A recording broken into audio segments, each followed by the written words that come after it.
live and online.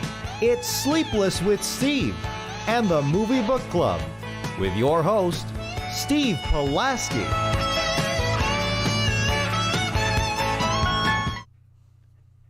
New look, new website, same great content. Sleepless with Steve live on YouTube.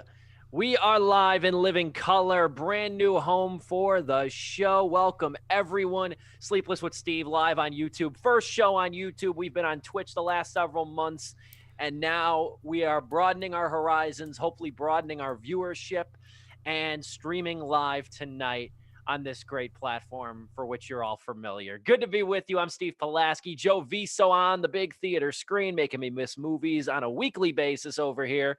And Dominic Guanzon in the blue polo in solidarity with us, because Dominic is among the privileged folk who can adequately use a Zoom background despite his, last time I checked, not flat surface of a background. You might actually, your background is dark now. Maybe you can, but we'll test that later.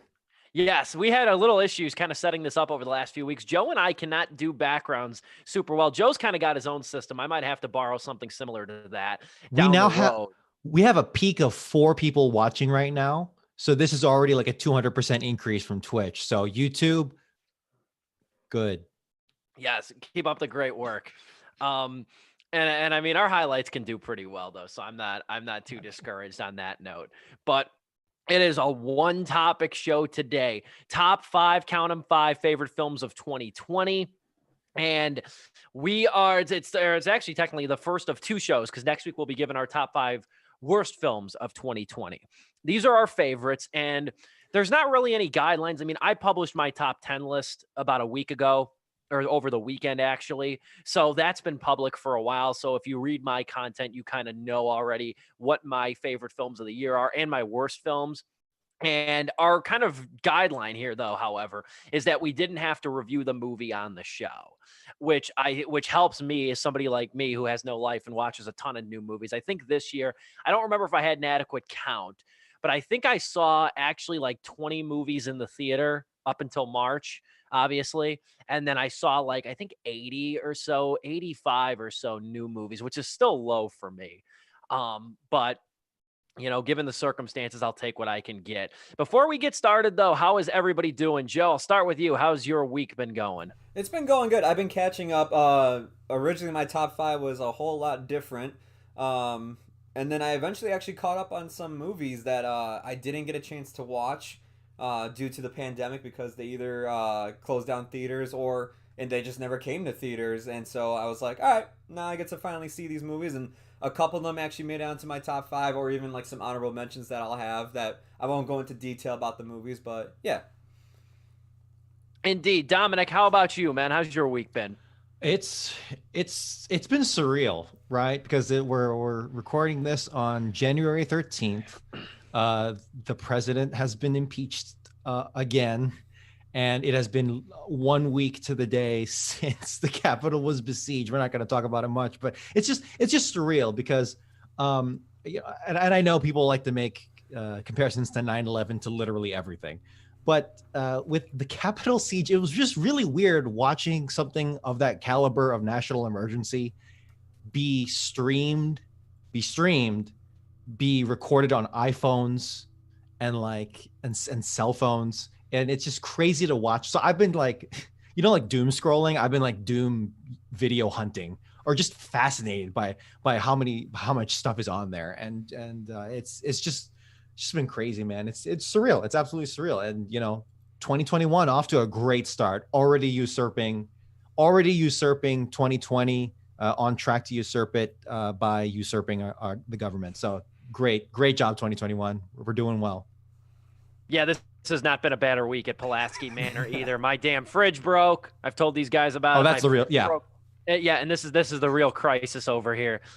It sucks. You don't realize how important and essential a fridge and a freezer is until you don't have it anymore. Let me tell you, thank God it's cold outside, so my drinks are chilling out there. Have to open up the Did you move stuff to your car? No, I moved stuff to my deck actually because I have a That makes deck in my apartment. But God bless coworkers with spare freezer space. So now my coworker's like, yeah, if you need one of your frozen pizzas or whatever, just stop by after work.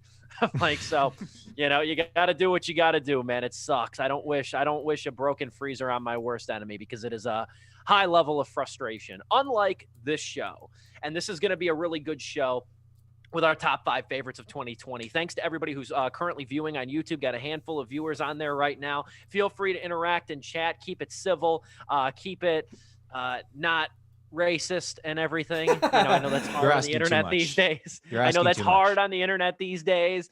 But yep, we're here. We're in living color, and we're going to get this show on the road. We thought it'd be cool for a visual because YouTube is very hairy with copyright, unlike Twitch. We used to air the trailers of the shows. Unfortunately, that's not going to be possible given my low status as a citizen and not very important in terms of having free use rights as a YouTuber. So we compiled sort of slideshows. Joe's going to be managing it the best he can. We have full confidence in the technology, full confidence in Joe, not so much full confidence in the capabilities of technology, but we're going to do our best with the slideshows that we've each compiled. And for our top 5, we're going to go me, Joe, Dom. We're just going to give our number 5 pick, number 4 pick, and it's going to kind of go circular that way. So we might as well get this show on the road. Are you ready, Joe? I am. Steve, go ahead. What is your number 5? My number 5 favorite film of 2020 is Andrew On's film Driveways. This is a drama that you can find streaming on Amazon Prime. You can stream it on Showtime, and you can also stream it over on different video on demand platforms. I believe I watched this on Google Play actually back in the day meaning in June, which is about 2 years ago. So this is a really strong drama. It is the last movie, one of the final movies with Brian Dennehy, who died last year as well. And it's an interesting movie I did not expect to hit me as hard as it did. My hermetic aunt with pack rat tendencies passed away about a year ago. And man, I was not expecting this film to hit me like a Mack truck because this movie revolves around Hong Chow, who you might remember from the movie Downsizing. Her character, Kathy, and her young son, Cody, played by Lucas J., heading out to a New York suburb to clean out Kathy's sister's home, which is a absolute mess. And I had no knowledge of this movie when I watched it back in June. So seeing that, like in the first 20 minutes, I'm like, I was almost getting a little PTSD. I was like, this is wild. But the movie really largely revolves around Lucas J's character of Cody, who befriends an elderly Korean War veteran by the name of Dell, played by Brian Dennehy, again in one of his final roles. And Dell is such an interesting character. He spends most of his days playing bingo at the VFW hall and keeps to himself on his rocking chair. I think I was kind of looking at myself down the road, probably 50 years from now. But there's a serene level of hopefulness throughout this movie. It permeates over the course of what is a very short movie, ultimately. It's only 77 minutes long, not very long at all.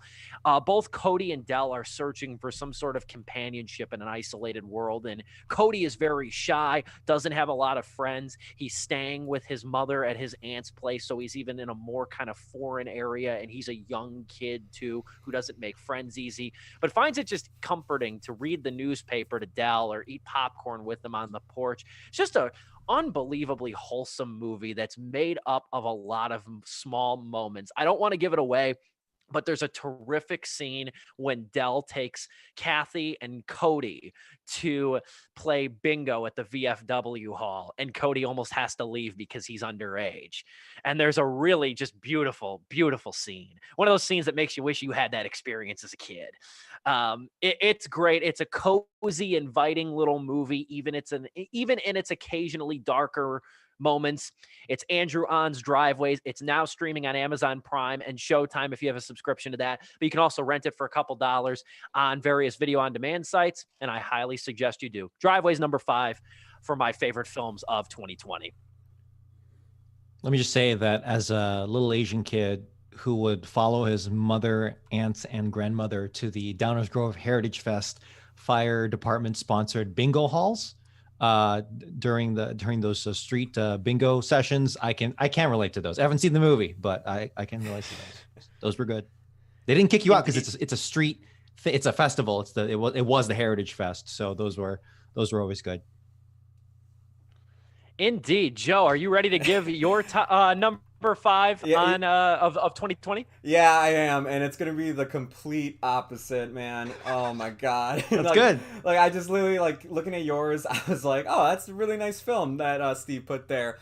And now we're gonna get to mine, which is like the complete opposite. Anyways, ladies and gentlemen, without further ado, here is my number 5. But real quick, here are just a few films that I really liked in 2020. Now the stream is frozen, of course. That's great. Give me a second here. You're good. First show on YouTube. Cut us a break, people. Yeah, I know. Oh. We're getting censored. This is live censorship. Mark Zuckerberg hacked into Facebook. Well, apparently, just like it just does not want to do. Does not want to do that. You know what, Dom? Just for the time being, we're gonna go to you. You're gonna go to me? Okay. Go to you. So my number 5, top number 5. Personal list. These are all personal lists, people. Okay. Also, I should mention that a lot of these, while we're still, figuring stuff out, if you go back, not that anyone has the patience to do this for us, but like if you go back and you're thinking, wait a second, these ratings aren't lining up with their number 5s, number 4s, with whatever. It's not a mathematical equation, right? Feelings can change, time can kind of groom your rating as it's coming through, or rather your position on the list. I'm just getting ready to say Wonder Woman is now his number 5. It is number 4. No, I'm kidding. Now my number 5 is The Assistant by Kitty Green, or directed by Kitty Green, available on Hulu. And this movie, it's a movie I think about, which you don't get a lot. Usually things like, I always go to American Sniper, which is a movie that is weighty. It's big, it's well directed and well acted, but like, I don't know, personally, I don't think about it a lot. It's just kind of those movies that is heavy and you don't really think about them again. Personally, I mean, maybe, if you're a veteran, you think differently, but for me, I think about The Assistant a lot because it's incredibly close to home, as opposed to something like, say, a War Zone. That's not really relatable to me. Hasn't been really close to that at all. But any workplace, that is something that a lot of people can closer relate to. And to be able to, we were talking about how Ma Rainey's Black Bottom was like an empathy window, or a lot of August Wilson's plays were empathy windows. This is very much in that same vein. And looking at it, a lot of people I've read, they compare it to a horror movie. I don't know if I go necessarily that far. But in our original review, I compared it more so like a World War II occupation movie, as if, you're living in Paris under Nazi occupation, which sounds extreme, but just that atmosphere, just that the way this person has to, the main protagonist, the assistant, played by Julia Garner here so well, in a very understated, but such an important performance. It's eye-opening, right? And obviously, it is fictional, but it kind of is straight up the Harvey Weinstein movie, right? Just from his victim's point of view to a degree. And it, looking at how someone lives in that way, or just even the essence of it, the feeling of it, just really, really cut deep for me, because, as a guy, I can't really relate to that as much. Not to say that men can't be sexually harassed, not just in the workplace, but everywhere else. Not saying that at all, but it does, it has happened more to women, particularly in Hollywood, or at least what we're seeing so far, coming out of the Me Too movement and whatnot.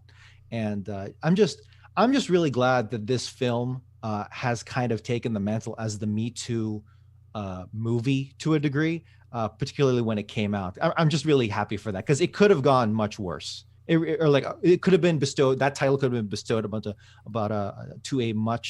a lesser movie. But this one was really a slice of life. I am so happy this movie did not turn into an Aaron Brockovich scenario where she gets back at him, gets back at the producer, gets back at the big bad guy, and he gets him in jail. There's a court case. No, it ends just hopelessly after a full day of living this way. Which, if I'm not mistaken, this movie takes place in a single day. And it's such a draining movie. It's such a, it is depressing, but the statement coming from such a depressing ending is really powerful. And all the more reason why I'm glad it didn't end in a hopeful manner or a justice served kind of manner where it wraps everything cleanly, because this is something that just workers in general have been dealing with for centuries, but even up to now. And the fact that it is that slice of life depressing ending, it's powerful. And yeah, just the assistant, just how it captures that overbearingness has really stuck with me, and I'm proud to call it my number 5. Very nice. Excellent stuff. Yeah, that was a terrific film, prompted a great discussion. You can find that review that we talked about it on Sleepless with Steve back in July, I think it was, which was an interesting time for that movie to come out, long, hot summer. And then we got kind of this lofty movie with lofty themes. It's only about 88 minutes long. Race. I mean, at some moments feel like they're just longer than that in a certain way. Like some movies you look at 86 minutes and it's like, or 88 minutes and it's a breeze. This one was almost the opposite in that. It had like the impact and effect of a 2-hour film. And just wrapping up, it's just like every scene is like leading to something worse, or like about to lead to something worse. And in that way, it's kind of like not necessarily a thriller, but it has that sense of, oh my God, what's going to happen next on this bad day? Sadly, every day, but yeah, there you go. Joe, right. You're number 5. Hopefully now it's working. Let's see and make sure. Okay, we're still having technical. Of course, mine's the one that has the technical difficulties. Keep going, it's all good. Hold on, I know what the problem is. Just one quick second. Dom, I gotta say though, that was a good pick because I remember we all, I think, were in shock. Well, not shock, but like we were kind of shocked to see that movie was finally made after so many years with what's going on, and it is the Harvey Weinstein movie, basically. Yeah. But I'm really glad it didn't turn out to be like they literally had the character of Harvey Weinstein in it, and then it turns into like, I don't know. I'm trying to think of an example, but then it becomes very history based, which is not to say that that could be a bad thing. Yeah. But by leaving it kind of generic and open ended, I think it allows people to relate to it more, because it could be any workplace, it could be any secretary or assistant that's doing this kind of stuff, and they're living through this stuff. Anyways, okay, there we go. Yeah, we're good now. All right. My number 5, as we get to it, it's very much different from these guys. It's the complete opposite. But real quick, the honorable mentions I have, you can see right here on the screen. These films, to me, they were very well done, and I loved them a lot. Bad Education, which was number 6, I thought was going to stay in my top 5, but I ended up getting knocked out. But anyways, here's my number 5. It is Bad Boys for Life with Will Smith and Martin Lawrence. All right, look, before I get jumped on and I lose my critics card, this was one of the 2 movies I got to see in theaters this year. And like, I didn't think it would mean this much to me by the end of the year, like how much I missed the theater experience. And while Bad Boys for Life to me is a movie that perfectly captures that theater experience that I'm missing. A very fun action film with great comedy and 2 great leads. This movie is like, it reminds me of the Fast and Furious movies. Like, as the longer they've been going on, they've been getting better. But like, this just outdid that so much to me. I probably sound like a psychopath talking about this to you guys. Your favorite, man. Roll with it. I grew up watching Martin Lawrence and Will Smith. The Bad Boys movies were movies I watched with my uncles, and the fact that this came out like I think a decade later, or even 20 years later after the sequel came out, just to see how good it actually turned out after being dormant for so long, it was such a shock to me that it turned out to actually be that good. Will Smith and Martin Lawrence, they have amazing chemistry, and a lot of people are like, well, they're not really bad boys anymore, like older men. Yeah, they make note of that throughout the entire movie, and like even most of the plot actually revolves around that. It actually really brings some humanity to these characters that those first 2 films never had, probably because Michael Bay directed them. These 2 films were not directed by Michael Bay. They're directed by 2 Bollywood directors. I'm not even going to... if I butcher their names, I'm so sorry, but Aldi El Abri and Bilali Falah. They did, to me, a fantastic job. It was one of the best action films I've seen this year. Action is usually one of my favorite genres in films.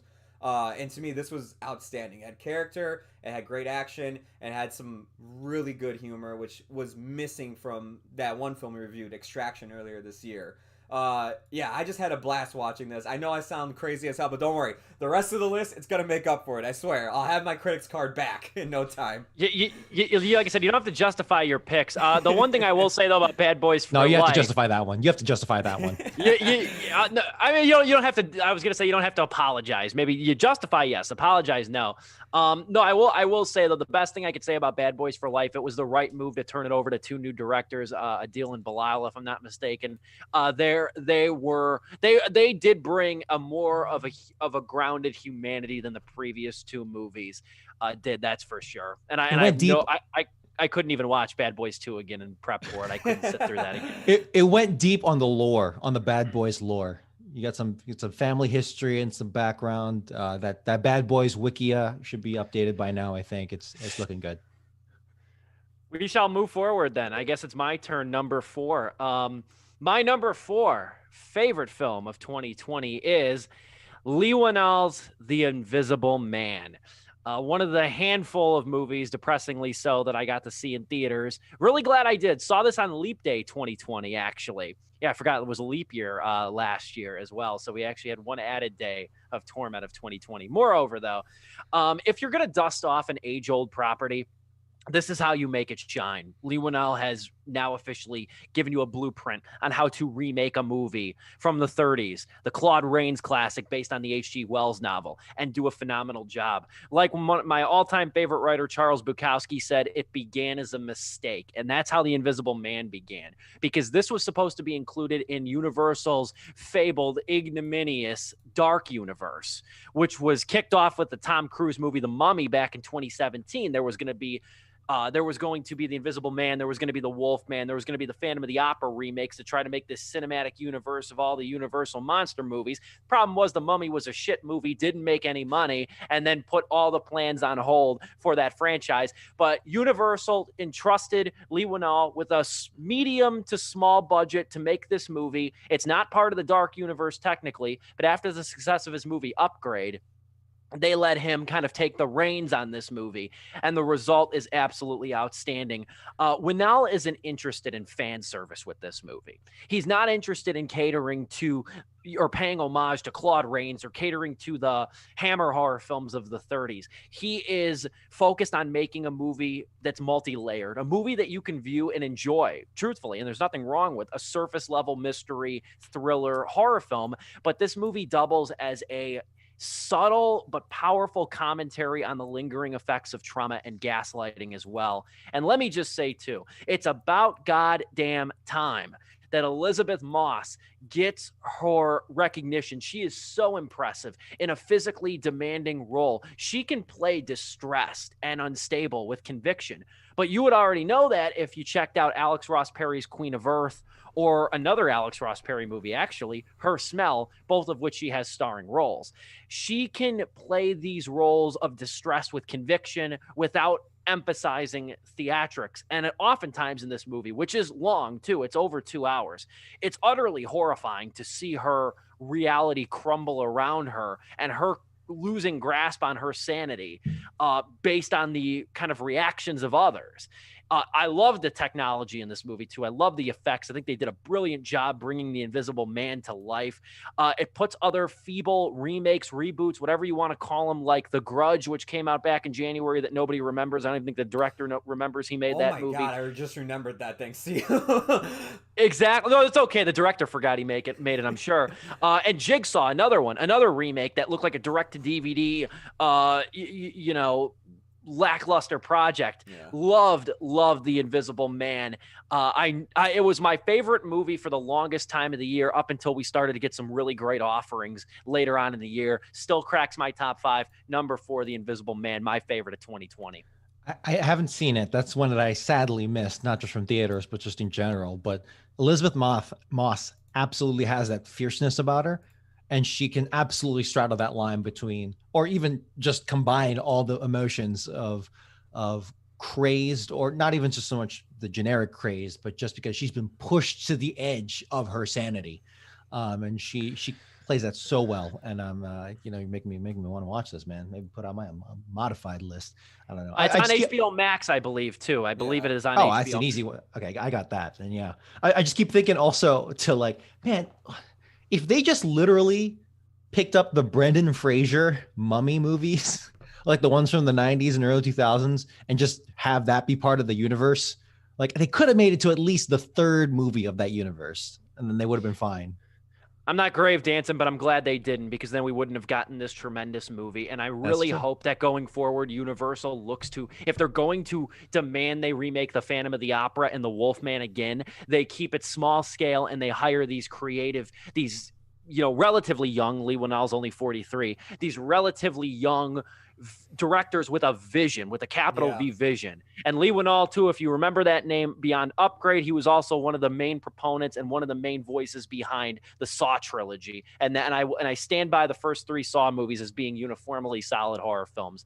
Your turn, Joe. All right. I just want to say, yeah, Universal did say like they're actually just gonna do like the whole smaller route with all their movies now when it comes to the Universal monster movies, Good. and that there'll be slight references like the company name in The Invisible Man that made the technology, stuff like that. It's better off. Smart. Anyways, my number 4 of 2020. Now here, I'll get my credit card back because this is a foreign film. Is Another Round, directed by Thomas Vinterberg.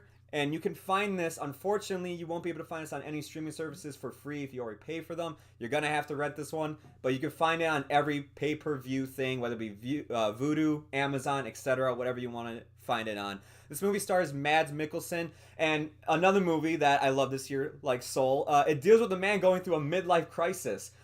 He's basically a teacher at a high school, and he's basically starting to notice that he's becoming ordinary. He's becoming bland. Like, there's nothing really spicing up his life anymore. His wife literally tells him in the first 20 minutes when he asks her, "Do you still love me? Am I still the person you fell in love with?" And she's like, "You're not, but you're my husband and you're our kid's father. So, you know, like, we have to stay together forever."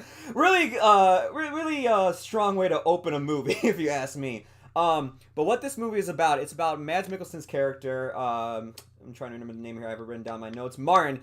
He meets up with his 4 friends that also work at the high school. And they come across this theory that if you keep a certain amount of alcohol within your blood, it helps loosen you up. It helps make you more confident. And it helps, like, basically make you a happier person. If you go beyond that, though, you'll be drunk. But if you stay at this consistent level, this theory says that you will be able to just be like a very happy self. And so these 4 friends go on this journey of trying to keep the same alcohol level. And what follows is some really good comedy, but also some really good drama that comes from the whole midlife crisis scenes. Because all these guys that work at this high school that he's friends with, they're also going through their own midlife crisis. And you get some really emotional, quiet moments with Mads Mikkelsen and his wife, but the moments that do stand out are, of course, the ones with his friends. The movie is, like, spoken in Swedish, so, you know, get ready to read subtitles, of course. But, hell, I had a blast watching this movie, and Mads Mikkelsen is one of my favorite actors out there working today. It actually felt really cool to see him play a role where he wasn't a weirdo like Hannibal or the guy from Doctor Strange. No, he just played a guy going through a midlife crisis. I highly recommend checking it out.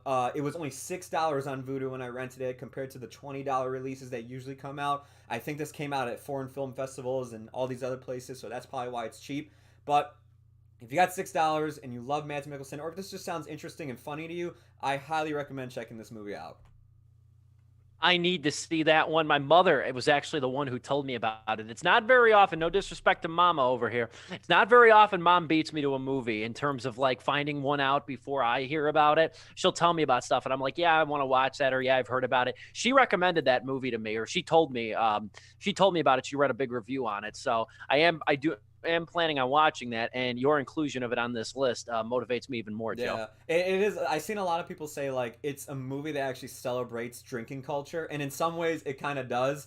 but it definitely has the message at the end, like, well, just don't become an alcoholic, though. It's Europe, right? Yeah. The European. Yeah. Exactly. Yeah, so it's like, well, European drinking culture over there, for the most part, is way healthier than American drinking culture. The movie takes place in Denmark, and it's like literally because the kids are in high school, like 18 years old, like you're allowed to drink out there, like so it's about like we're not stupid, or they're not stupid with it like we are. Yeah. So I don't. They won't drink and drive. They don't have to drive most of the time. They have public transportation. I can go on. Sorry. I was gonna say I'll add one last thing to quote the great band Midland from one of their really good songs. People say I got a drinking problem. Well, I got no problem drinking at all. Why am I not surprised you'd pull out some quote like that? Oh my God! All right, now my turn. Number 4. Yep. Stop me, Dom. Right. So my number 5 was The Assistant, and my number 4 is, I think, a movie that is just as important for reflecting on who we are as a society. It is Borat's subsequent movie film. I'm sorry, I just saw the slide that popped up. That caught me off guard. And he's giving Joe grief, over here. That's true. I was thinking about that, where it's like, I'm giving him shit for Bad Boys bumping out Bad Education. But anyway, but I have an argument here. This actually took the place of Trial of the Chicago 7. On the spot on the list. And the reason for that isn't so much because Sacha Baron Cohen's in it. That's just incidental. But because in my opinion, Trial of the Chicago 7, which we'll find out, but in contention for number 4. I guess I kind of spoiled it now that it's not in there. But it's a very good movie. I love Chicago 7. I really do. But that movie, I feel like you can find in other films, right? You can get that kind of movie elsewhere. Maybe not the same dialogue with Sorkin, but you'll certainly get something like that. Borat is one of a kind. You cannot match that beautiful balance, that genius balance. And I don't throw around the term genius sarcastically. I do mean this.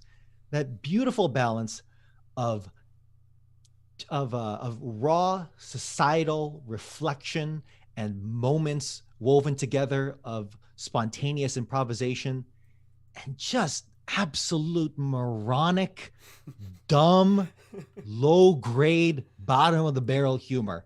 And just how Cohen can weave a narrative through these seemingly random, but not. If you really think about how he, wires these things together, weaves them together, it is, I truly believe, is genius. And again, I just want to reiterate him going very nice or all that stuff, that is stupid, right? This movie is stupid. Borat is stupid. You can't argue that. But the way that he can reflect on politics in an era where, of politics that is as crazy as ever and continues to be crazy past the release of the film, right?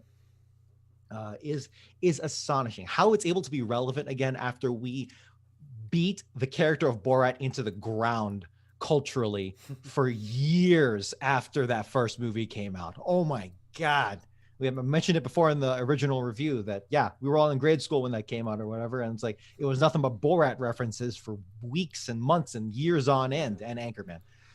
But here Borat comes back shining in beautifully on the verge of the craziest election yet in American history. And he comes in with just as strong a message, I believe, and bringing in heartfelt character development in the form of bringing in his daughter, Tutar, played brilliantly by Maria Bakalova. How he's able to cram that in there too was just so surprising, because I was not expecting that at all. And combining with character development, with societal reflection, with almost getting Rudy Giuliani, getting charged for something crazy.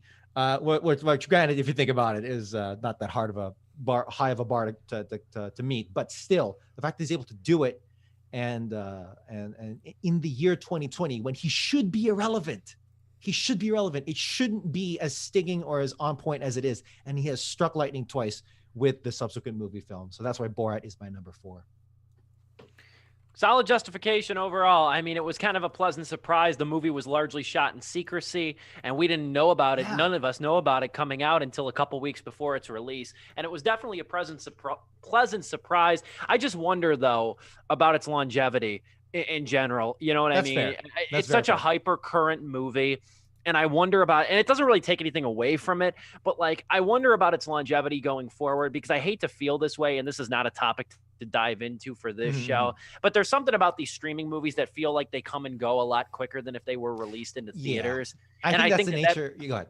plays a hand into it as well. But we all enjoyed it. We all thought it was a solid film. Yeah. I I think gotta that's agree the with you, nature Dom, on of the medium. Go ahead, Joe. I gotta agree with you when like they bring in the daughter character. I think that's what actually made the movie for me as well, because that almost made my top 10 as well, like just best of overall as well. But instead, Chicago Child 7 kicked it out.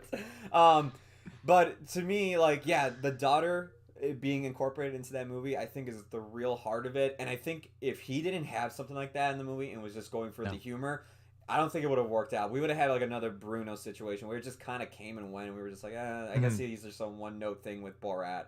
But hell, he did it again with Borat. Indeed. And the Oscars dropped the ball on not nominating Tiffany Haddish for Best Supporting Actress in Girls Trip. Let's try to get Maria Bakalova For real, an yeah. Oscar She nomination. deserved it. I unironically believe that she should be nominated for Best Supporting Actress. She is probably one of the best performances in a comedy of the year, if not the best, in my opinion. I will move forward, I suppose, now with my number 3 pick. Flying through this list, sort of. My number 3 pick is Ma Rainey's Black Bottom. We talked about this last week on the show, so I won't go too long-winded because we will, or I was going to say, you could check out my written review of it. You can also check out our discussion of it, which is on the same YouTube channel as well. This movie is a triumph of performances, rising tension, crackling dialogue, and jazz. It's adapted from August Wilson's play of the same name. Ma Rainey's Black Bottom also features the final performance of Chadwick Boseman, for which it's been making a lot of headlines. And it's really extraordinary, to say the least. His performance, he's loose, he's freewheeling, he's bursting with energy despite a slowly manifesting sadness that reveals itself within his character, sometimes abruptly, which leads to lengthy monologues, because again, this was adapted from a play. Viola Davis, too, gives another powerful performance. You can't take your eyes off of her when she is on screen. Some people have complained about the lack of cinematic flair with this movie. I'm not here for it. It's not a bother, in my opinion. This is a film that's greatly boosted by luscious music, flaring tempers, and just a lot of energy that's so palpable. Too much flair would have hijacked the amazing acting on display. And I mentioned this on last week's show, I'm currently working my way through 10 of August Wilson's plays that are all part of the Pittsburgh cycle. Just finished Joe Turner's Come and Gone a couple days ago. Thoroughly enjoyed that one. Hope that one gets a film adaptation as well. And Ma Rainey's Black Bottom, you can now stream it on Netflix. Highly recommend you do. That even managed to crack the top 3. Number 3, my favorite film of 2020. I don't know if we're all going to have say, Ma Rainey on this list, so I don't know if you want to spoil getting it. ready to say something, but like, go ahead. I was just going to say that, yeah, dude, it's magnetic. It's 100% magnetic, both, not just Ma Rainey, but also Levy. So Chadwick Boseman there too. And, I don't want to go to, because I feel like we're going to have these on our list as well, but it flies by, man. It really flies by in a real good way. And it undeniably has that play aspect where it's, kind of like how, actually, I was going to make that argument, but I'm not going to. I was going to say like A Few Good Men by Aaron Sorkin, which was originally a play and a courtroom drama even. But even then, it doesn't have that. Ma Rainey has it more, but I'm okay with that intimacy because it plays right into that. It plays right into the atmosphere and right what it's trying to go for. So I'm all for it. I was going to say this. All those people who are complaining, there's no cinematic flair to it. Like, I ended up looking at like their top 10 list, and like Hamilton's like in the top 5, and I'm just like, but come on. Like, you literally give the movie that's a stage adaptation, like a movie, but you give the movie that is literally a stage play, like filmed on the stage. Like, come on. And they did do some stuff with it. I'm glad they didn't go overboard with it, which you mentioned, Steve. They did have some like shots that you wouldn't get in the stage version. But I'm glad that they played closer to the a little more faithful as opposed to going crazy with it. I think there was room for more, but they nailed it. That's fine. Couldn't agree more. All right, well, for me, my number 3 is also a movie that stars Chadwick Boseman. Is also on Netflix, but is not Ma Rainey's Black Bottom. It is The Five Bloods. Hey. Spike Lee's movie. You can find it on Netflix still. It's a Netflix original. And by God, man. So, we don't have to go over what happened back in June and July of 2020. But if there's two things that came out at the perfect time, it was Run the Jewels' fourth album and this movie, I think, right here. This movie stars a ton of great talent here. You have Delroy Lindo as Paul, Jonathan Majors as his son David. You also are joined by Clark Peters, Norm Lewis, and Isaiah Whitlock Jr. There's a bunch of other people here that you've seen in other Spike Lee movies as well, but these main five right here, you're on this adventure with them, trying to find this gold that they buried while being in the Vietnam War. Through this journey, they start to realize how much they've changed over the years, or how much they've actually stayed the same and have stayed trapped here in Vietnam. It's a great look. It's a great character study, and by God, if you want to talk about character studies, Delroy Lindo, I think, should still get that Best Actor, not nomination. He needs the win, in my opinion. This to me is still my favorite Best Actor performance here, leading actor, I should say. Supporting actor, that's up for debate and everything, but he steals it for me. But just like Ma Rainey's Black Bottom, Chadwick Boseman is also in this movie. He plays basically like their commanding officer of like their platoon, and in the film they have this whole thing that how he says that they say that he's both Malcolm X and Martin Luther King, and he shows that truly here. I do think he is better in Ma Rainey's Black Bottom because he has more time to shine, and as Steve said, as the movie goes along, you start to see the darker, the sadder side to him.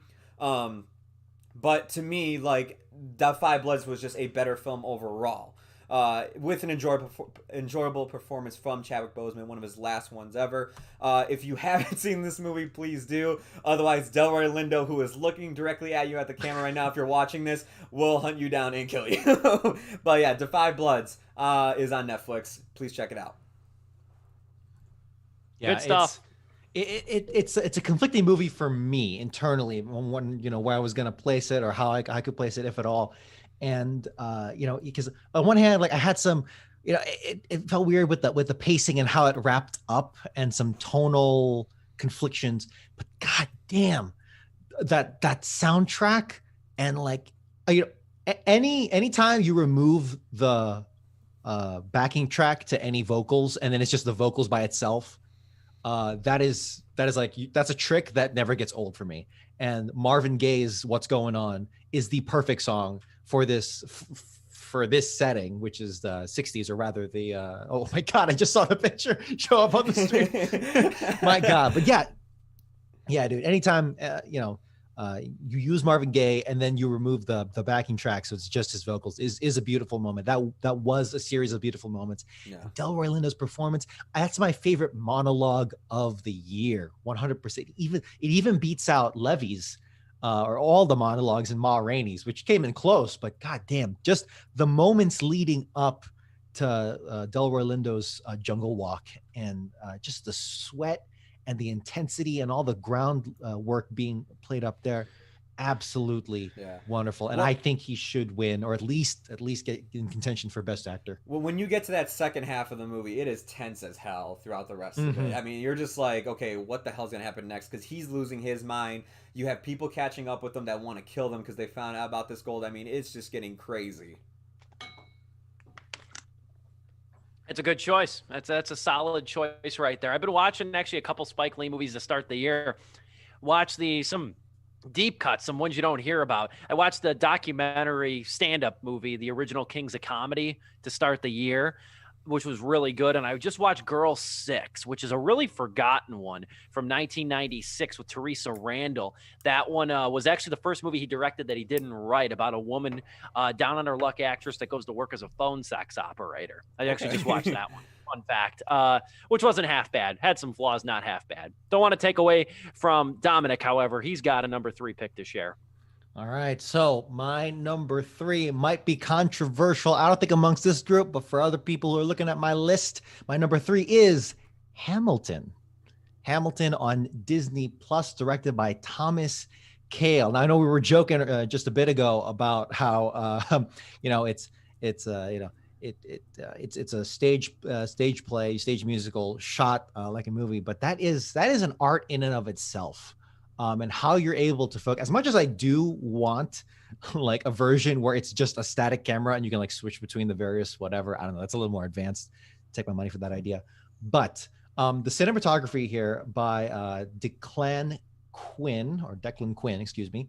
Not familiar with too much else by his work or her work, but it shows here in Hamilton, because that's a secret art that is put in full display for Hamilton. And of course, the musical itself. I, like many others, was late to the Hamilton revolution, but I jumped on that bandwagon without hesitation because the songs are banging. They are all, but I like Schuyler Sisters. I will listen to that, like seriously, like putting on like TLC or anything, right? I'll just straight up just listen to that as if it wasn't part of a musical.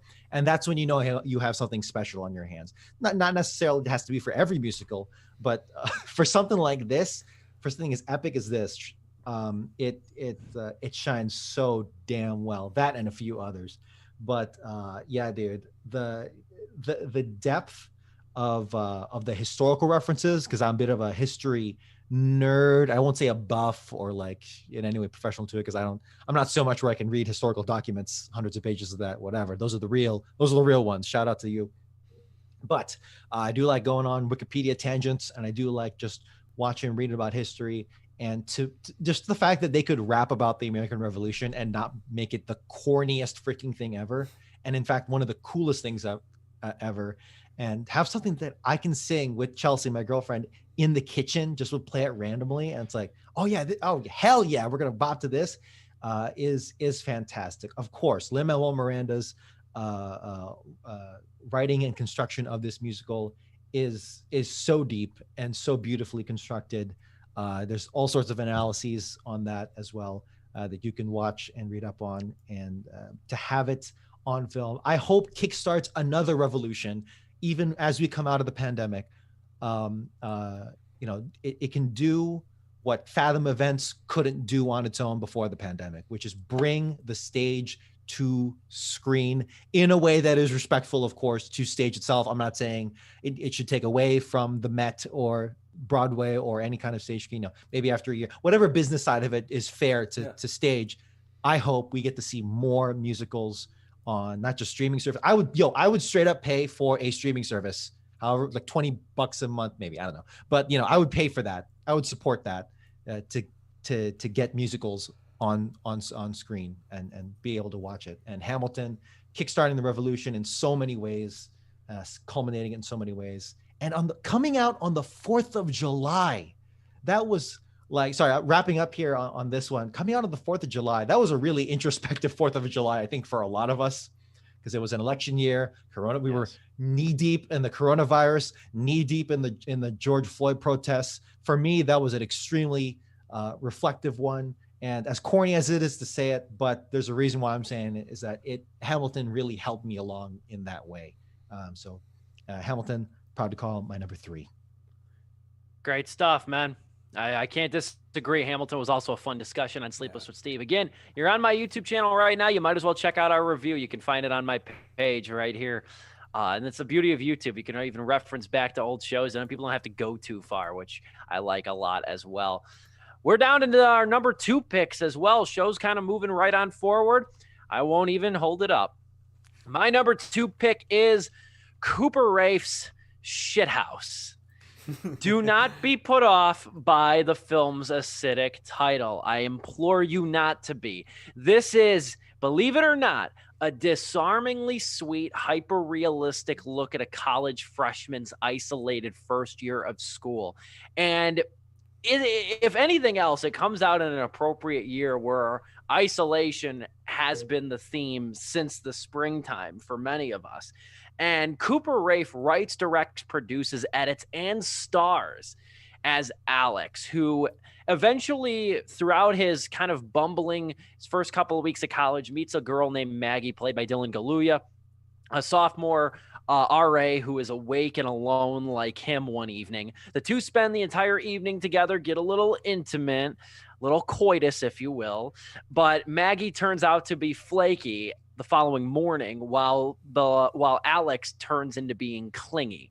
The one lacks communication, the other lacks self-awareness, but Rafe beautifully posits the movie and in a very sympathetic light and robs it of an antagonistic tone, painting both characters in very sympathetic ways, I should say, too.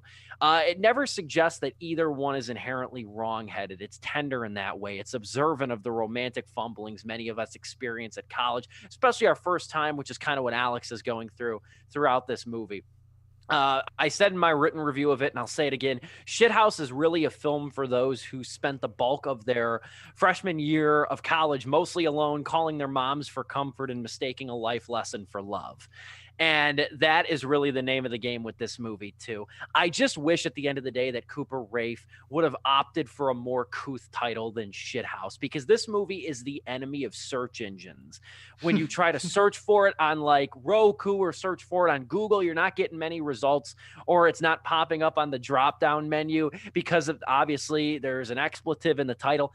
That's difficult. And this movie really doesn't revolve around it. It takes its name from a frat house, which is only a very small microcosm of the movie. So why it's called Shithouse, I think that's probably the most negative thing I could say about the movie, is that it took the wrong title. But at the end of the day, it got my attention. It was on my radar throughout much of this year. Finally got to see it in November. You can rent it on a variety of video on demand services for a few bucks. Amazon, I believe, has it. Vudu has it. Google Play has it.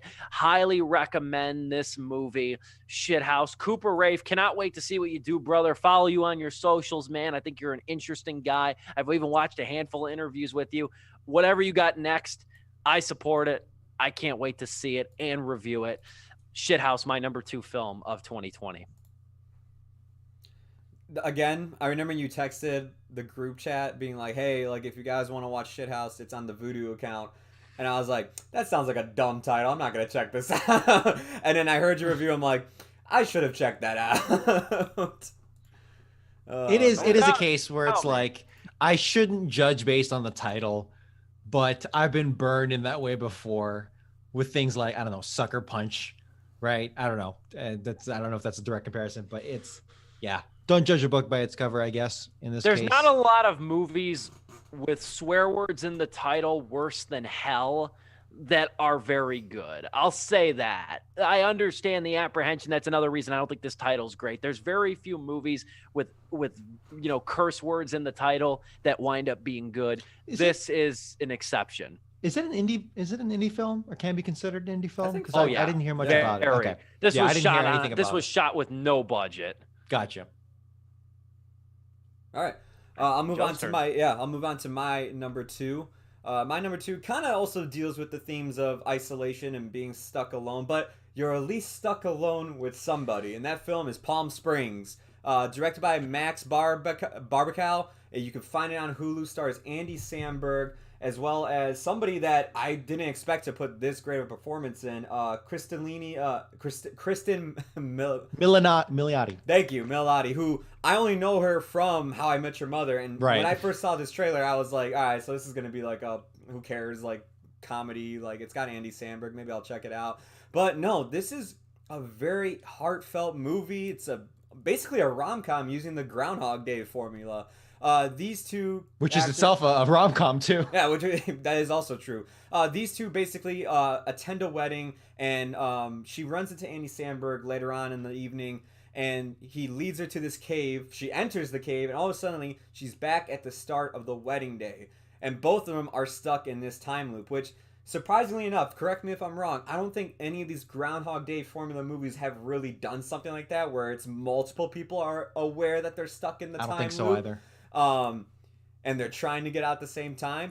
The times they spent together, whether it be committing suicide to try and get out of the time loop, or just saying, screw it, you know what, let's just make the most of it and have fun, is some of the funniest moments for me that I saw throughout 2020. And by God, did you need a good laugh throughout 2020. Another thing that this movie just totally caught me off guard is its cinematography. Kyu-Yen Tran is the cinematographer. And if you go into her IMDb page, you look at the posters that she's been a cinematographer for, and they just scream indie film festival winners just based on the poster alone. And I only say that because she does an amazing job. That's why she gets chosen for a lot of these films. Because if there's one thing I'll say about Palm Springs, it is shot beautifully. It's on a desert, but it looks great. There are so many great shots that really give you the idea that Andy Samberg is stuck here alone on repeat every day, but then how much it means to him that he has somebody to share it with, and the shots become brighter, much happier. The cinematography is much more close. It's intimate between the two. It does such a great job just taking that for just a comedy like that. You would probably just throw away the whole idea of doing cinematography so well for something like this. And then finally, one of my favorite supporting performances of the year is J.K. Simmons in this movie. He's not in it that much, but when he's on screen, by God, is he just a lot of fun to watch. I love J.K. Simmons. Palm Springs is on Hulu. Please check it out if you haven't already. Yeah, that one made my list as well. That one, we'll get to the other, I think some of us did honorable mentions. We'll get to that at the end. But that one did make my list at number 7, actually. That one, I think, caught all of us off guard as a collective this summer. And summer was a perfect time for that movie to come out as well. And again, this is another movie that appropriately came out in 2020 because it's about reliving the same day over and over again. And you really couldn't get more fitting than that this past year and even into this year as well. It's Andy Samberg's crowning achievement as an actor, as far as I'm concerned, as far as films are concerned. And it's smart, it's clever, and it's just the right. I think we all talked about this. I even think Dom drove this point home back in the review. It's just the right length too. Any longer and it would have worn out its welcome. It's so perfectly pithy in that regard. It's emotional in all the right places. But hey, you know what? I know you were making a comparison to like us all being in lockdown. But man, I don't know, man. Being stuck in Palm Springs with Kristen Milotti, that sounds a lot better. No, I'm kidding. But hey, number 2, Palm Springs for me. Same thing. I'm not gonna be big about it because Joe, I know, right? Wow. Palm Springs, man. It came out of nowhere for me, and it freaking hit. I'm a sucker for good sci-fi send-ups and anything with that, with a clever gimmick. So obviously Back to the Future is the granddaddy of a lot of them. And that's a movie that I love, hardly a controversial opinion.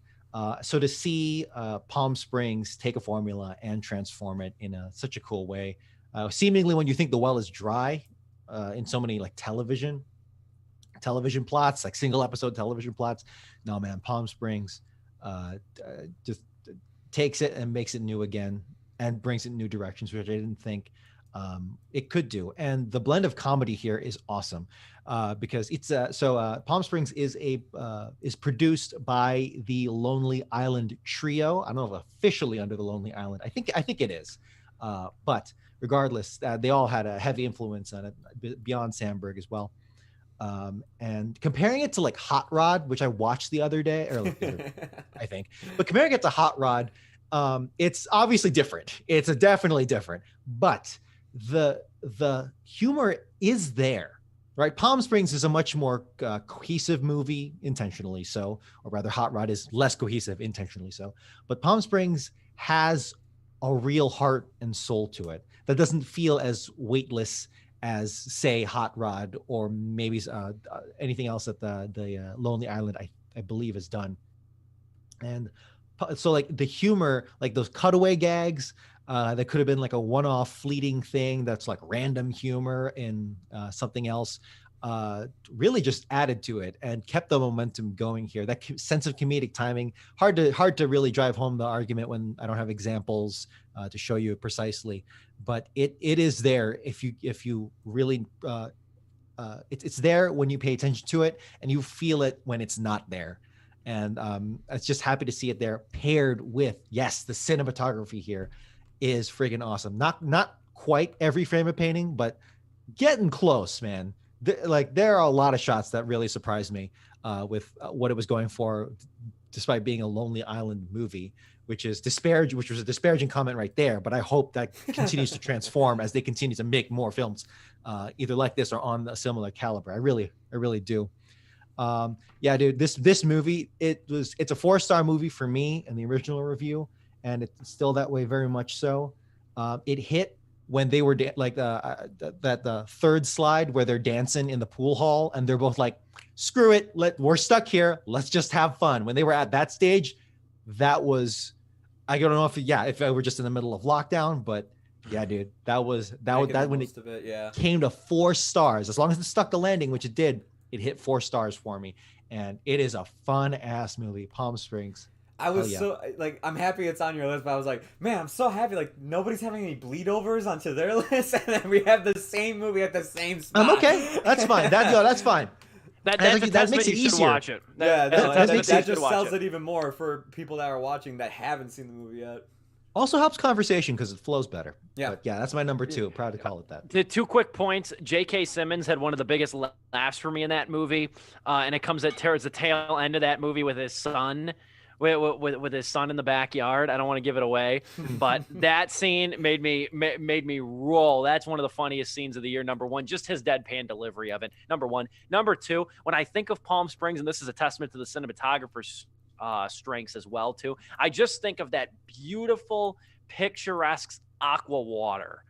That's immediately what my mind goes to, and it's whenever I think of it, and it's so gorgeous. Yeah, that's probably why they chose it for that poster of Palm Springs, because it just catches your eye immediately. It stands out from the desert everywhere else when they're in a pool. It's so luscious in that regard. Well, we're down to number 1. We are down to our number 1 favorite films of 2020. I'm about to make some people mad jealous with this one because I did get to see it. I got to see early access. It is a 2020 movie. It might not be getting a mainstream release until 2021, but it was released in a few festivals and for virtual cinema screenings last year, so it is by definition a 2020 movie. My number 1 favorite film of 2020 is Lee Isaac Chung's Minari. And this is a beautiful film. This comes to theaters on February 12th, 2021. And I'm going to keep people updated because once I published my favorite films of the list, favorite films of the year list, last weekend, I got about 6 different messages from people, texts and PMs asking me how I saw Minari. I was one of them. Yes. And how I did it, though, was, like I said, a big tip of the cap to the ULC Film Center, who did an excellent job with allowing people to watch it and stream it for a week. Very selective. I was one of the lucky ones to get to see it. So it's supremely grateful that I did. But Minari, again, comes out February 12th, 2021. Highly recommend you check it out. And I think they'll fast track a video on demand release or some sort. They're going to strike a deal, I think, with Hulu or something, because it's an A24 product. But the film is really a humanist marvel with its textured portrait of a Korean family, and it's like Terrence Malick. I call it Malickian landscapes, just how beautiful and gorgeous it is. It focuses on the Yi family's move from California to rural Arkansas. They've downsized to a mobile trailer overlooking acres of farmland at the insistence of the father of the movie, Jacob, played by Stephen Ewan, and that's much to the chagrin of his wife, Monica. The family has 2 kids, the precocious older sister, Anne, and the wide-eyed, absolutely adorable little boy named David, played by Alan Kim, plus Monica's mother, the kid's grandmother, who David loves to torment in this movie. And because she's, according to the little boy, not like a grandmother, and 2, smells like Korea. And it is adorable. I don't want to get into all the ways he torments her in this movie, but it's precious in some ways. Lachlan Milne gives the cinematographer gives the picture an angelic sun-kissed color palette too, which Lee Isaac Chung bakes in metaphors with the most elegantly simple scenes in the movie, like when the family's struggling to get consistent water, which is the foundation for growth. And this family needs to do a lot of growing as a collective unit. Ultimately, it's a movie about assimilation. It's a Korean family's assimilation to a completely different lifestyle. And it's also a father's assimilation into his family because he's so self-centered with this move. And he's so dependent on farming and growing his crops on luscious red dirt soil that only this part of the country provides him. And the movie too gets its title from the resilient Korean herb that grows and thrives wherever it's planted, which is another one of Chung's many metaphors in this film as well. The last thing I'll mention too is Will Patton is in this movie. He plays the neighborhood pastor, and I love his character too, and I love even more the way Chung articulates him, because he's not your typical racist Southerner. He actually works and helps Jacob plant his crops, and he's like almost to a fault supportive of Jacob's ideas and is grateful to be working for him, and is a God-fearing man, an individualist, but somebody who recognizes community. It's just so refreshing in this culture when you watch a movie that's set in the South that doesn't represent Southerners as just racist skinheads, which I think is a toxic stereotype that's, has some truth to it, but you see it way too often in movies. And Will Patton gives a lot of really good humanization to this character too. Again, Minari is available, will be in theaters, I should say, on February 12th, 2021. But I'm willing to bet A24, reading the room on the state of the world with this pandemic, is going to fast track some kind of either video on demand release, or I would hope, and I think that they will ultimately, because you've seen other streaming services go this route. I got a hunch. I don't know why. I feel it in my bones. This movie's going to get a Hulu deal. I have a feeling that this thing is going to be on Hulu by the summertime, and I hope it is, because it is a beautiful movie. Stephen Ewan deserves the Oscar nomination for this. I'd honestly love to see him throw Alan Kim in there too. The kid's young, very little, but he's so cute in this movie, and he owns a lot of his one-liners. There's a great scene with him and his grandmother when his grandmother's like rubbing his shoulders and saying, pretty boy, and he just gets all mad all of a sudden. He goes, I'm not pretty, I'm good looking. And there's so many cute moments in this, and there's so many heart-wrenching moments too. I don't want to get into the climax, but there were some tears shed. If you can avoid the trailer, I'll add that too. If you can avoid the trailer, A24 doesn't bungle trailers, but I would argue they bungled this one. Minari, my number one favorite film of 2020. See it when it comes out next month or down the line in the spring. Man, if there's one thing that pissed me off about 2020 is like I came off the year where A24 released 3 movies that were in my best of list: The Lighthouse, Uncut Gems, and Midsummer. I came off of a year like that going, man, I can't wait to see what A24 does next. And I see Minari lined up and who's in the cast. I'm like, okay. And then The Green Knight, and I'm like, awesome. And then The Pandemic. Wait, what? It's just like, and I couldn't get to see any of these movies. And Minari was like definitely the thing. Like after hearing it come out in film festivals, because I think they're holding off on Green Knight.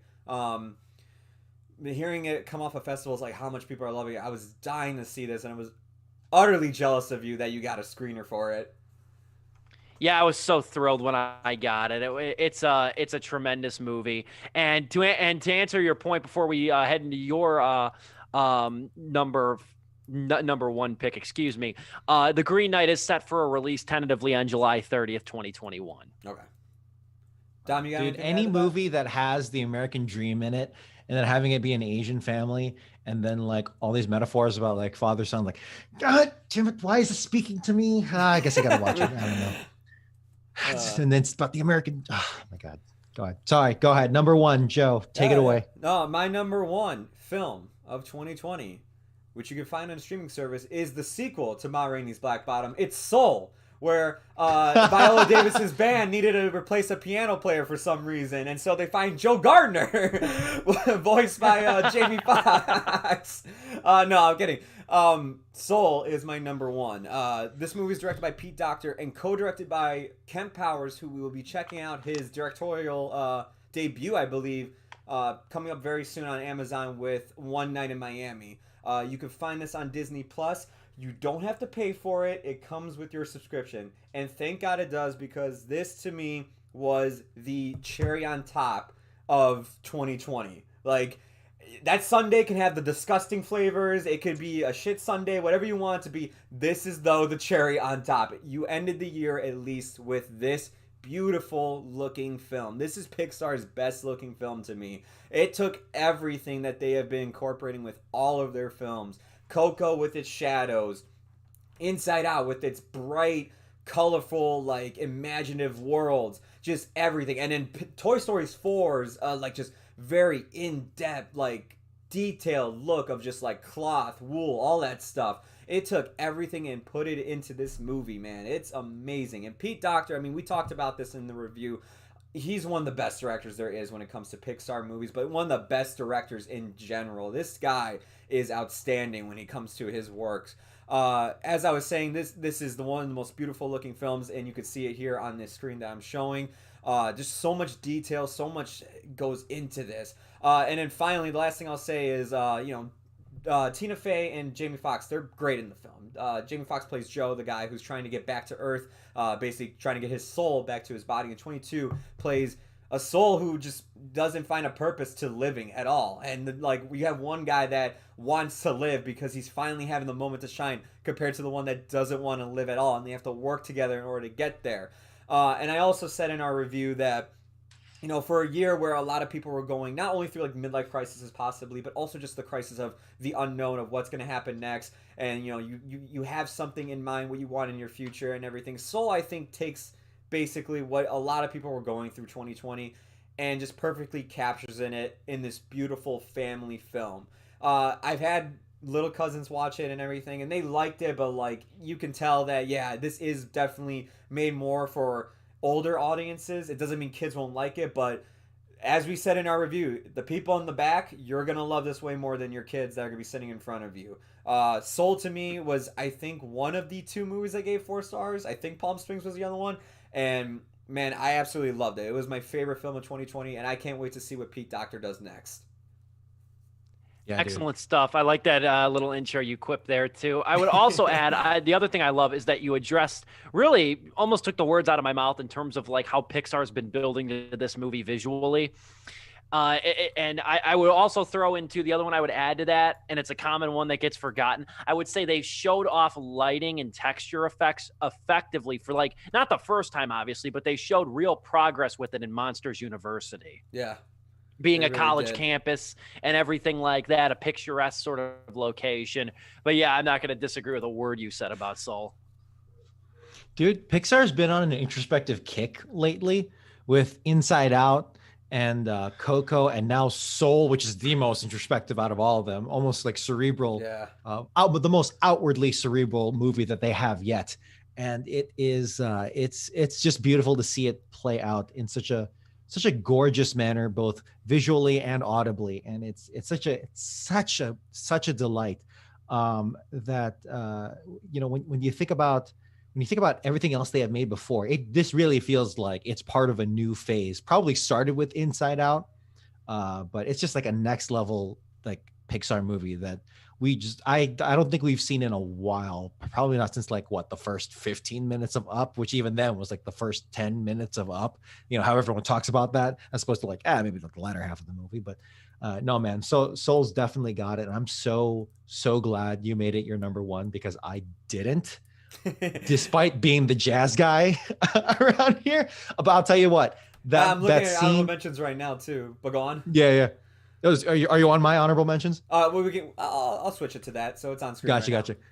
But yeah, dude, just that like 2-3 minute sequence or whatever of where they're playing in the jazz club. That's all I needed. And all I wanted, and it's there, and it's got a beautiful jazz aesthetic. Oh my God. Can I just say real quick? It's a good number one. Real quick before you go to your number one, Dom. Yeah.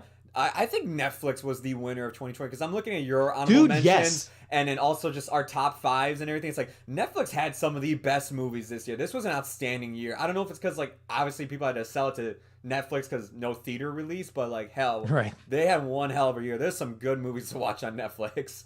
I was gonna say I'm in the minority. When I was going over my list again, HBO Max dominated mine. No, HBO Max was there, definitely there too. And you know what I forgot to throw on as honorable mentions? One was Hamilton, because like that does count. That was supposed to get released in the theaters and everything. I completely forgot that like that was a movie that came out this year. But also, it missed my honorable mentions, and I want to say it right now. The theme park action. Oh yes, Classic Action Park. Yeah, that was amazing. Anyways, Dom. I just want to finish up with my honorable mentions by saying I completely forgot about A Secret Love, and any movie that makes me cry, particularly in the first 5 minutes of the movie, deserves at least an honorable mention, which I'm happy to do here. Platform. I think everyone forgot about the platform. I did, yeah. And I didn't. that there you go. But that's one that I almost forgot. But yeah, and between Just Mercy, man, I feel so bad leaving out like Ma Rainey, the Five Bloods, and Soul on the honorable mention floor, which seems like counterproductive or like counter to what you would think I would put on there. But you know, I don't want to go nitpicking into my honorable mentions. But I will go to my number one, which is Bad Education. Bad Education, Joe. My number, the one you turn into your number 6 for Bad Boys. That's the only reason why I'm on you for it. If it wasn't for that specific setup, but anyway, Bad Education by Corey Finley, available on a whole bunch of places: HBO Max, Hulu, Prime Video. This movie, this is obviously my subjective opinion, but this movie is more watchable than even Palm Springs. And that's like a very rewatchable movie, probably because you're literally rewatching the movie as you go. But Bad Education. That's a hot take. Yeah. But Bad Education is so beautifully crafted and is one that you need to watch again, and you will understand more a second time. And unlike Tenet, you will enjoy it just as much the first time as well. Which is a hot take. I promise I didn't set up beforehand. But yeah, dude, incredible performances. The pace is nonstop, but it's not in a way that's frenetic. Not like Palm Springs, where it feels a little bit more frenetic in that way, or something like Borat, which just keeps on hitting and hitting, or even Hamilton, which is literally a musical on stage. So that has to be by nature a lot kind of strung together faster, at a higher tempo, I should say. But Bad Education is very subtly fast-paced, and you don't even realize it. The monologuing in here is so, and the writing that goes into that went into this film is so incredible. It's hard to overstate how well Hugh Jackman nails this role as the superintendent, Frank Tassone. Like he and it's genius casting as well, because Hugh Jackman is a fan favorite in everything.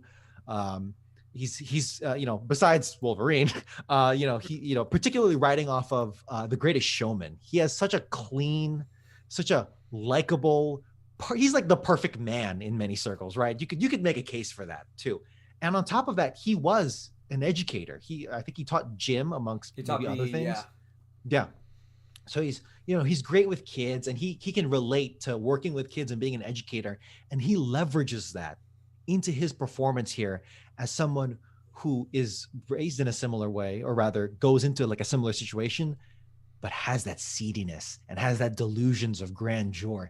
And it's so beautiful how much Frank Tassone, the character Frank Tassone, and the real life Frank Tassone, desperately and masterfully clings onto that, while not just wrestling with the characters and the web of lies and deceit, but also his own homosexuality, which, man, this is a fantastic movie for LGBT representation, because, this isn't the classic, gay guy is the good guy and he gets picked on by the heterosexual bullies in workplace or school. No, this is a character with depth, and it is such a unique look, because there is a degree here too, that angle of the being a gay man within a position of power, that even though he is corrupted by many other things, and by his vanity and the wealth and the power trip, it is so beautifully his homosexuality is weaved into it as well. And amongst other things, my God, Allison Janney, just seeing her world fall apart around her as well, much as we see it fall apart for Frank later. It is an entertaining double whammy of a fall of grace. The cinematography, the pacing, the angles, the performances, and my God, the monologues and the writing is top tier. So happy to call it my number one. But you know what? It all falls to the wayside by the best actor here, Joe, Jimmy Tatro. get my man Jimmy Tots there as Allison Janney's son. I was wondering why you had this.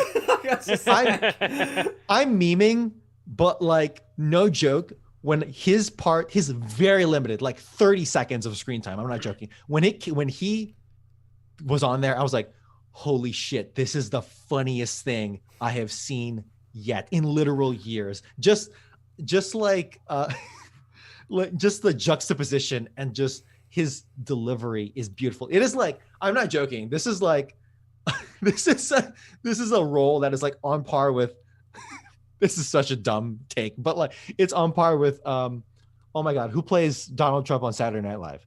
Alec Baldwin. Baldwin. This is like Glenn Ross levels of this guy shows up, does something, is hilarious, and leaves for the rest of the movie. Maybe not Oscar worthy, but like, I don't know. That's a dumb comparison, but a total surprise. Total surprise, dude. If you notice on the picture I took of Jimmy Tatro, you notice how I screenshotted that. That's not available anywhere. Yes. I actually went back to the movie because I've rewatched it multiple times, but I went back to that scene and screenshotted it because that face is so freaking perfect. It is. Oh my God. And the fact that this movie is based on not even a novel, it's based on an article, on a magazine article, The Bad Superintendent by Robert Kolker. Any film that manages to create a good film, and in this case, a masterpiece, out of a magazine article is fantastic. The only one I've ever known that does that is Saturday Night Fever, which is one of my favorite movies of all time with John Travolta. That's another one. But dude, this is just a masterclass in so many things, and it's perfect for me because it's got that element of intrepid journalist reporter cracking open the story against the odds. You know, that's my thing as well. So anyway, Bad Education, good movie. number one for me. Dom, two things. Have you seen American Vandal season 1? No, I have not. Is that you my need to wheelhouse? go see that because it has your boy in it, and he's actually like a main character. And is he good? He's amazing in that. Dude, I'm so proud. I don't even know him that well, but like the fact that he's a YouTube comedian, and that is already like a stigma, rightfully so by the track record we've seen. But the fact that he's a YouTube comedian and he's nailing these roles apparently is fantastic. Yeah. I'm so happy. You're really giving off proud father vibes over here. I so am. No, and then the other thing I wanted to mention was like Bad Education. Like I think this was like what our 4th or 5th review we did on Sleepless when we reviewed it. It stuck with me through the year. No, it stuck with me too, and I was always like, damn, like maybe this year is actually gonna be all right when it comes to movies. Because if Bad Education was just an HBO release, what about the actual stuff that was supposed to come to theaters that's coming to be on demand, and the stuff that's slated for Netflix and Hulu? Like I'm like, all right, maybe we'll be fine. And as the year went on, we were. 100%, 100% there. And Bad Education did make my list. If you want, Joe, if you could pull up my honorable mentions. I noticed I neglected to really address mine. They're not really honorable mentions. It's just a rounding off of my top 10 list I posted over on my website. And I won't go too long-winded. Number 6, I did not forget about The Platform, which was, again, one of our earliest reviews on Sleepless with Steve. I think perhaps amidst a global pandemic where in America the divide between income inequality and access to healthcare has never been more glaring. A film where cannibalism and self-sacrifice is at the forefront is exactly what we need, and it does not disappoint.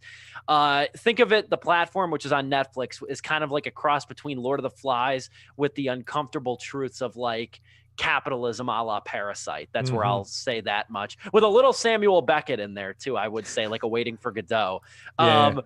Palm Springs, number 7. We've said a lot about that one. Extremely well done film. Bad Education made number 8. Highly recommend too, Dom. You loved Corey Finley's follow-up. That's his second movie, Bad Education. You need to check out Thoroughbreds. I know Joe will support me on that one. Dude, looking at his Wikipedia, I'm like, shit, dude, he's only made 2 movies. And this is his second movie, and the first one's supposed to be really damn good too. I'm watching this guy. This guy looks. Thoroughbreds was my favorite movie of 2018. I love that movie. Damn, dude, I gotta watch it.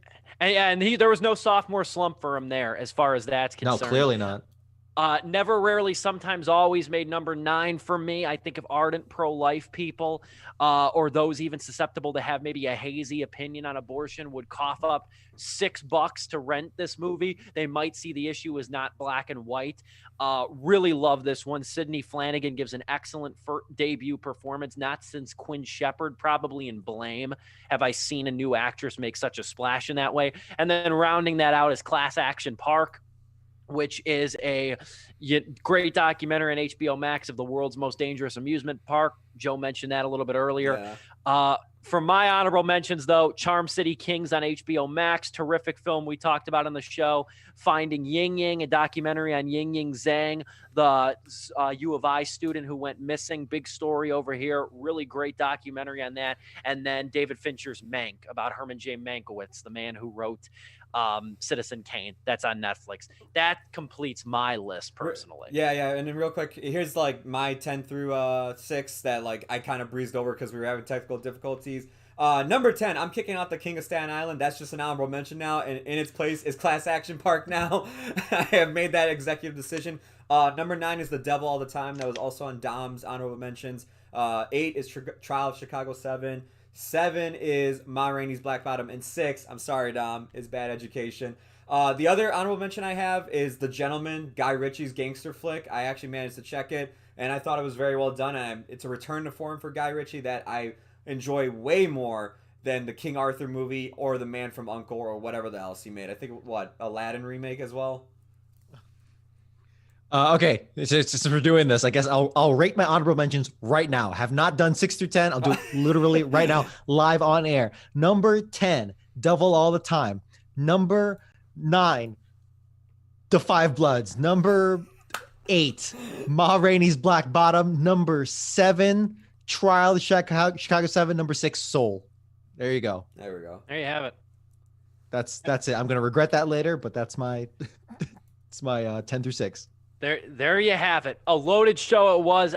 Hour and a half long. I promise most of our shows are not this long. We're probably going to go a little bit overtime next week for our top 5 worst films of 2020. I'm so looking forward to that, dude. That's going to be fun because you can't have good without the bad. I always said that, and we'll have a similar kind of presentation for that show next week. Shout out to everybody who's kind of interacting in the comments as well. That's been pretty kind of, fun to hawk over to. Some interesting observations, I'll say the least. But this has been Sleepless with Steve's debut episode on YouTube. We come to you live and in living color every Wednesday evening, 8 o'clock Central Time. We moved from Twitch, now on YouTube, streaming live. This is a movie podcast, kind of a visual thing as well. Have a couple highlights of this list posted on this same YouTube channel right here. You can also peruse and see hundreds of hours of content of the show that's been revived now for several months since last April, and also even the old radio show, which ran for 2 years on WONC 89.1 FM. So this has been a great show. I love being on YouTube already. It's cool to get some fan interaction as well. Hopefully it grows in the coming weeks. We'll be back next week with our top 5 worst films of 2020. And that'll be a very fun show. I can only imagine. I think there's going to be a couple overlapping points there. I can already point out, keep a few films in mind I overlap. There's one I know that's going to be on everybody's. There ain't no way we're going to forget about it. I know what it is. Don't say it. I know what it is. Let's not spoil it till next week. I know what it is.